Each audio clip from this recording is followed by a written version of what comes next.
Hello everybody, welcome back. Today as well we have got you another video. In this video I'll show you how you can delete parental controls on Android. But before that, please do make sure to like our video, subscribe our channel, and yes, without any further delay, let's get started. So for that, simply go ahead, open up your app Play Store, and then from this section go to the game section and tap on your profile on top right corner. Make sure you're doing that on your child's phone.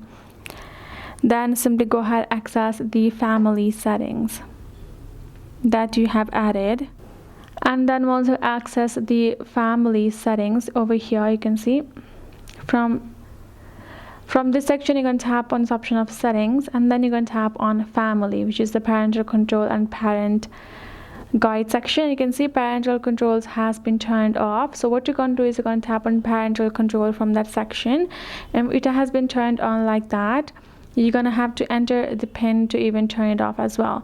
Once you have entered the pin of yours that you remember, you're gonna be able to turn that off. The toggle will be off and you're good to go. That's all it takes. Hope this video helped. Thank you so much for watching. I'll see you guys in our next video.